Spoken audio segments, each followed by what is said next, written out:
हाँ जो 7th class में यूनिट 1 आहे उन में मेजर जो टॉपिक्स आहिनि नंबर 1 कॉम्प्रीहेंशन आहे। जीअं मां पहिरियों डिस्कस करे छॾियोसि त कॉम्प्रीहेंशन स्किल्स में तव्हांजा 5 खां 6 MCQs लाज़मी ईंदा त तव्हांजो 30-35% तव्हांजो मसइलो जेको आहे 45% रिक्वायरमेंट वारो उहो हल थी वेंदो हितां ई। त उन खां पोइ यूनिट 1 में जेको कॉम्प्रीहेंशन पैसेजिस आहे उहो उन जा कुझु असां पैसेजिस पढ़ी करे उन जा आंसर्स ॾींदासीं, ठीकु आहे, MCQs। उन खां पोइ वरी उन्हनि जी असां पढ़ंदासीं सिनोनिम्स एंड एंटोनिम्स, जेके यूनिट 1 में सिनोनिम ऐं एंटोनिम्स अचनि पिया उन्हनि खे डिस्कस कंदासीं, उन्हनि जी एक्सरसाइज़ कंदासीं। नंबर 3 जेको आहे मेन जेको असांखे सखर IPA जी PST JST SST में जेके कमु ईंदो उहो आहे उन में प्रोनाउंस, पॉजिटिव प्रोनाउंस असां किथे यूज़ कयूं ऐं कुझु फिल इन द ब्लैंक्स आहिनि, उन्हनि जी एक्सरसाइज़ आहिनि ऐं उहे एक्सरसाइज़ बि पाण अटैम्प्ट कंदासीं त 7th क्लास जो पाण सिलेबस अॼु असां जेको आहे हिन वीडियो में सिर्फ़ु ऐं सिर्फ़ु 7th क्लास जी यूनिट 1 खे डिस्कस कंदासीं। उन में 3 मेजर हेडिंग्स खे डिस्कस कंदासीं।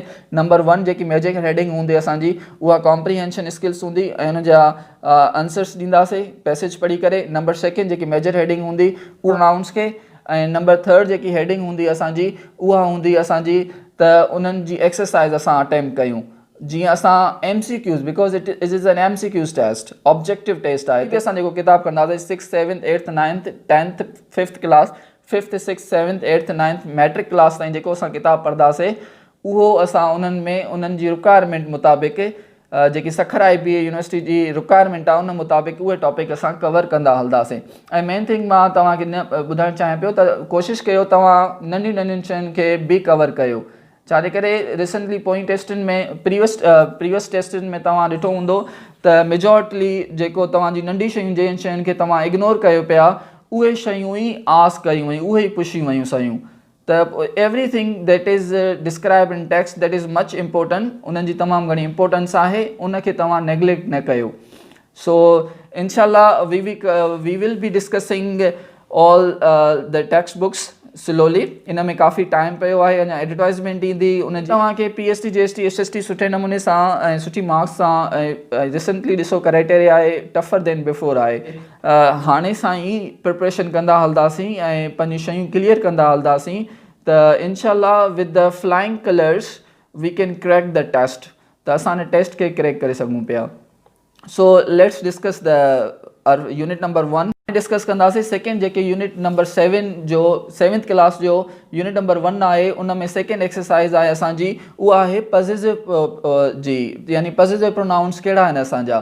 हाणे पॉजिटिव प्रोनाउंस जेके तव्हां पेज नंबर 11 जेकॾहिं तव्हां पेज नंबर 11 ओपन कंदव 7th क्लास जो सिंध टेक्स्ट बुक जो त तव्हांखे पेज नंबर 11 ते मिलंदो पॉजिटिव प्रोनाउंस। त पॉजिटिव प्रोनाउंस असांजा कहिड़ा आहिनि? पॉजिटिव प्रोनाउंस असांजा आहिनि माइन। पहिरियों सेंटेंस तव्हांखे पेज नंबर 11 ते मिलंदो त दीज़ बुक्स आर माइन, दीज़ बुक्स आर माइन। त हाणे माइन ऐं माए जेको आहे इहो असांजो ॿई पॉजिटिव प्रोनाउंस आहिनि। ऐं this shirt is yours, this shirt is yours, yours is also a positive pronoun. Similarly this school is ours, ही स्कूल असांजो आहे, ours is a positive pronoun of we. And then this house is theirs, ही house उन्हनि जो आहे, त ही जेको आहे theirs is also a positive pronouns. And this pencil is hers, hers जेको आहे इहो बि असांजो पॉजिटिव प्रोनाउन आहे। हाणे इन में पॉजिटिव प्रोनाउंस तव्हांजा ॾिनल आहिनि।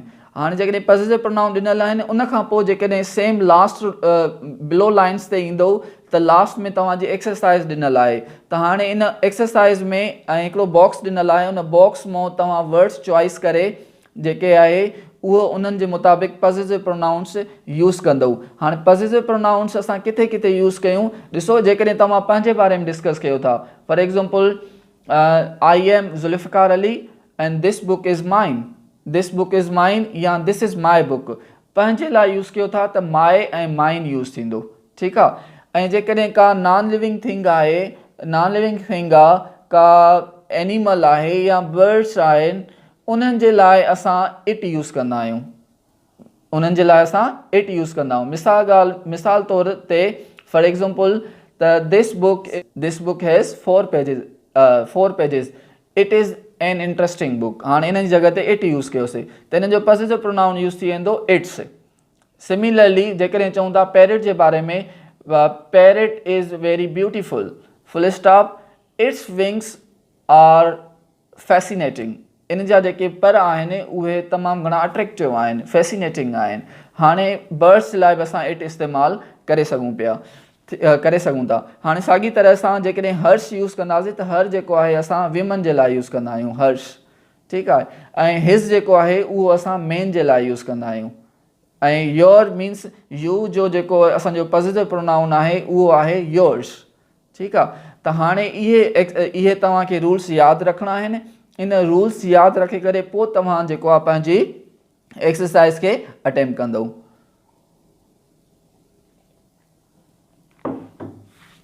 देन this is the cat. हाणे हिन में पहिरीं एक्सरसाइज हिन लाइ this is the cat, the food is dash. हाणे केट तव्हांखे मां पहिरियों ॿुधायो त केट जेको आहे इज़ एन एनिमल. एनिमल्स असां छा यूज़ कंदा आहियूं? इट. त इट जो पॉजिटिव प्रोनाउन छा थी वेंदो? Its. This is the cat, cat's food. This is cat's food. This food, the food is its. हाणे हिते तव्हां फिल इन द ब्लैंक्स ॾिनल आहे एक्सरसाइज में, पेज नंबर 11 में. त तव्हां उन ते सिर्फ़ु ऐं सिर्फ़ु इट्स पुट कंदव. And then this house belongs to us. This house belongs to us. The house is ours. हाणे ही हाउस असांजो आहे त अस मीन्स असांजो आहे त उन्हनि जे लाइ पॉजिटिव प्रोनाउन यूज़ थींदो ours. OUR apostrophe S. And then apostrophe use थींदी. कीप इन माइंड कॾहिं कॾहिं सर तमामु घणो जेको एग्ज़ाम जो MCQs कंदा न, कॾहिं कॾहिं नंढी नंढी शयुनि खे बि तव्हांखे उहो कॉम्प्लिकेट करे पेश कंदा आहिनि. मिसाल तौरु OUR बि अचे, OUR एपोस्ट्रोफी S अचे. ठीकु आहे. हाणे तव्हां इन में कंफ्यूज़ थी सघो था, पर तव्हांखे जेको एपोस्ट्रोफी S वारो आहे आर्स, त इहो तव्हांखे पुट करिणो आहे, आर यूज़ पुट न करिणो आहे. ठीकु आहे न. इन नंढी नंढियुनि शयुनि जो तव्हांखे ध्यानु रखिणो आहे.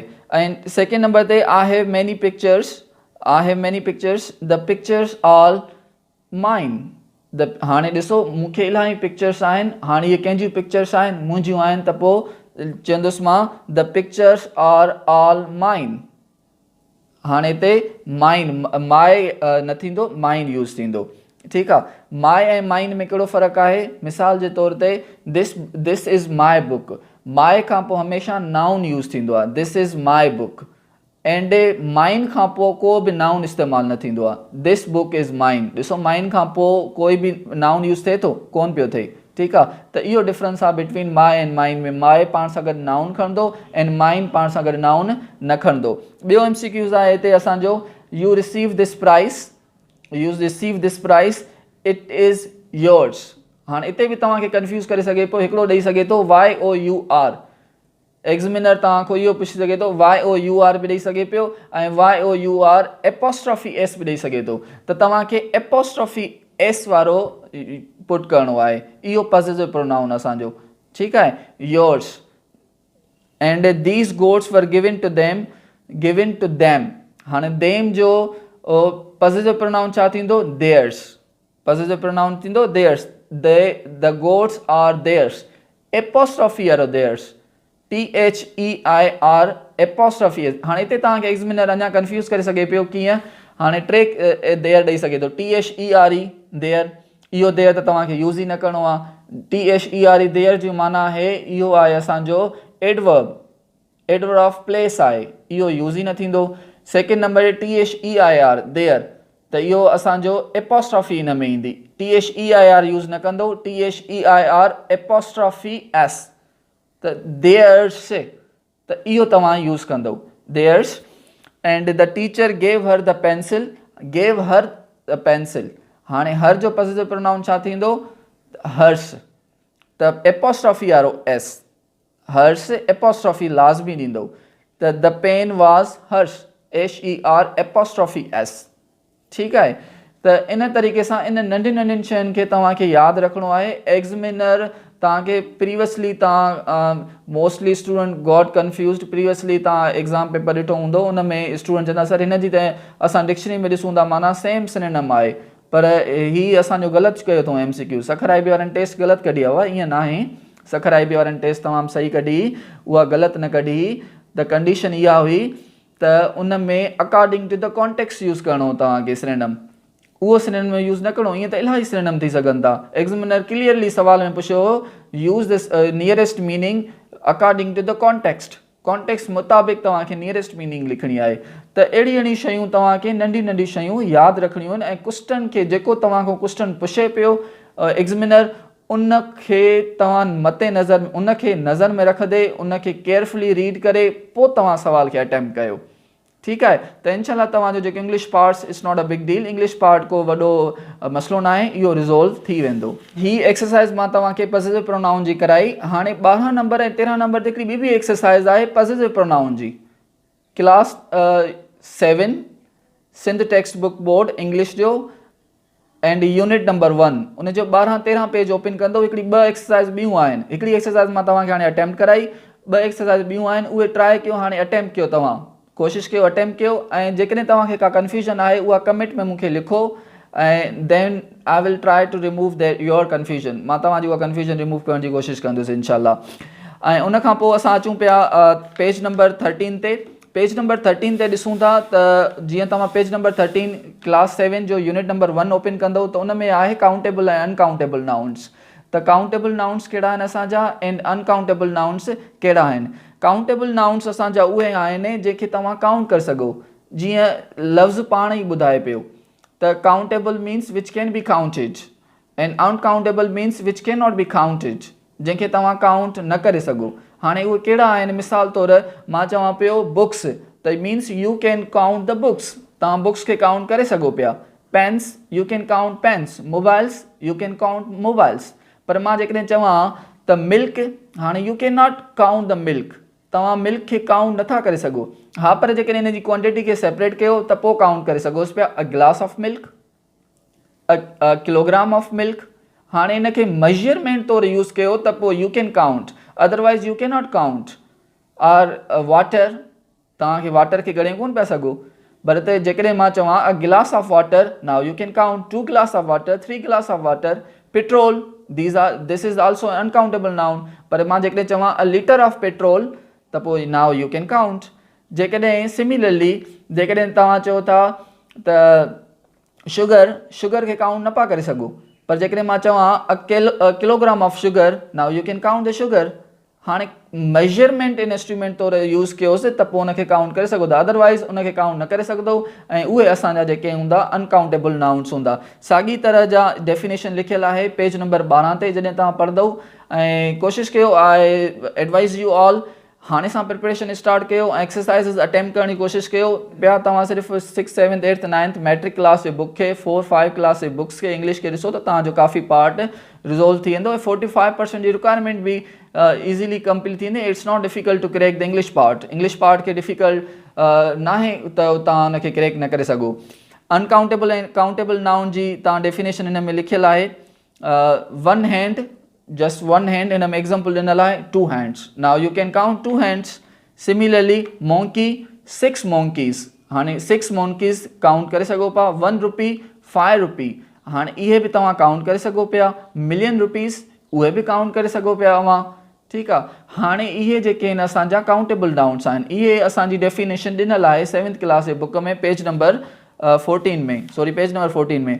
ऐं ॿियो वरी साॻी तव्हां पेज नंबर 14 पढ़ंदव यूनिट नंबर 1 क्लास 7 जो सिंध टेक्स्ट बुक बोर्ड जो, त उन में तव्हांखे ॾिनल आहे sugar, milk, sand, ice, oxygen, knowledge, harm, advice, news.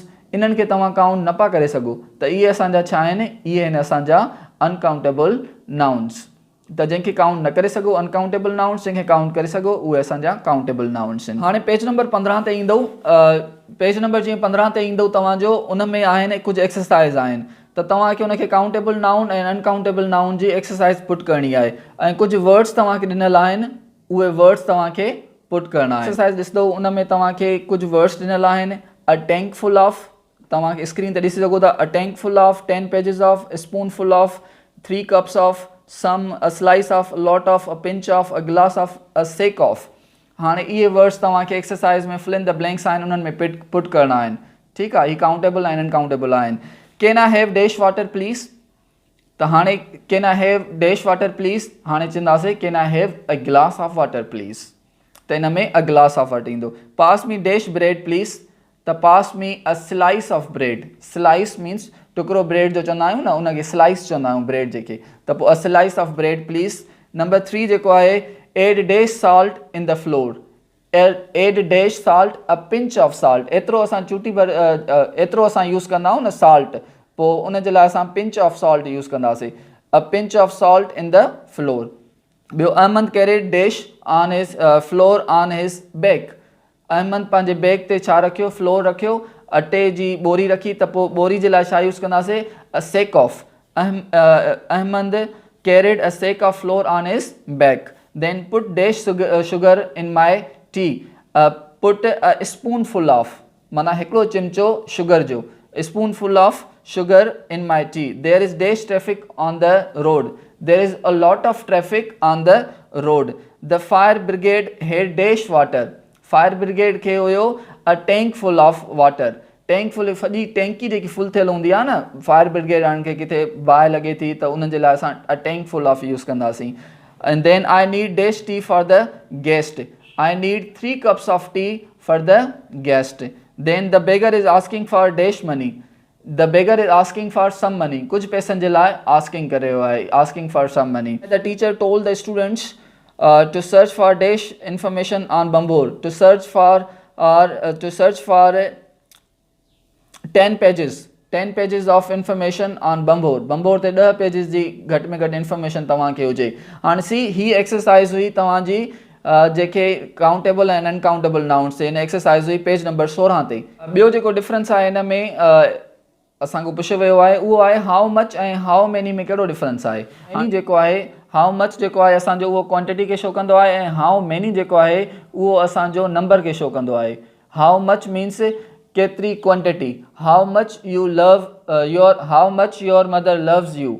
तव्हां केतिरो तव्हांजी माउ तव्हां सां मोहबत कंदी आहे. How much. हाणे quantity love you can not count love. It's uncountable. Quantity जे लाइ असां यूज़ कंदासीं much. And many, I have many friends. How many friends do you have? तव्हांखे केतिरा फ्रेंड्स आहिनि. Now you can count the friends. How many books do you have? तव्हां वटि केतिरा बुक्स आहिनि. How much books do you have न थींदो. ठीकु आहे. How many books do you have? जंहिंखे तव्हां काउंट करे सघो उन जे लाइ how many यूज़ कंदव. ठीकु आहे. How many petrol do you have? इहो ग़लति थी वेंदो. छाजे करे तव्हां पेट्रोल खे ॻणे कोन पिया सघो. पर जेकॾहिं तव्हां हिन में लीटर यूज़ कयो how many litres of petrol do you have त पोइ तव्हांजो सही थी वेंदो. छाजे करे हाणे लीटर असां एड कयोसीं त तव्हां उनखे काउंट करे सघो था. 2 लीटर्स 3 लीटर्स 5 लीटर्स आहे 5 litres of petrol 6 litre of petrol. पर जेकॾहिं तव्हां चओ हाउ मैनी वाटर यू हैव इहो असांजो ग़लति थींदो सेंटेंस. इन जी जॻह ते असांजो सही कयो थींदो how much water do you have. ठीकु आहे. त असां ईअं यूज़ करे सघूं था. पर जेकॾहिं असां तव्हांखे गिलास खे तौर ते रिप्रेज़ेंट कयो त पोइ असां मैनी यूज़ कयो. हाउ मैनी गिलास of water do you have त पोइ तव्हां हुन में मैनी यूज़ करे सघो था. रिमेंबर मैनी जेको आहे असांजो यूज़ थींदो आहे बेसिकली नंबर खे शो करण जे लाइ. ऐं मच जेको आहे क्वांटिटी. अगेन मच जेको आहे अनकाउंटेबल आहे ऐं मैनी काउंटेबल आहे. मैनी खे ॻणे सघो पिया मच खे नथा ॻणे सघो. ठीकु आहे. हाणे जीअं मां पहिरियों एग्ज़ाम्पल ॾिनो how much your friends love you. तव्हांजा दोस्त तव्हां सां केतिरी मोहबत कनि पिया. ठीकु आहे. हाणे you can not count the love. How many friends love U. हाणे मीन्स तव्हां खां पुछे थो केतिरा दोस्त तव्हां खां मोहबत कनि था.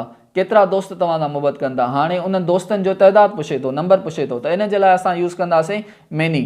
हाणे बेसिकली इहे मेन पॉइंट्स हुयूं. यूनिट जेके मेन जेके शयूं हुयूं असां हाईलाइट कयूंसीं क्लास नंबर 7 यूनिट नंबर 1 मां सिंटेक्स बुक बोर्ड इंग्लिश जो. उन्हनि मां असां डिस्कस कयोसीं मेन शयूं इहे असां कवर कयूंसीं. हाणे 6 क्लास बुक ते ईंदासीं वरी हुनजी कॉम्प्रीहेंशन पढ़ंदासीं यूनिट 1 जी.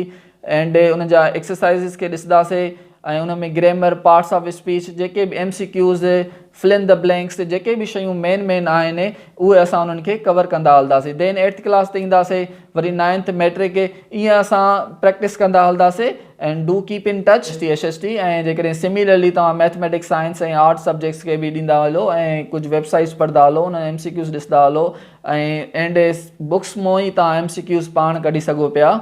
थोड़ी सिर्फ स्ट्रगल करनी पवंदी. Then wish you best of luck. I wish you all the best of luck and we will meet another lecture. Till that, see you soon.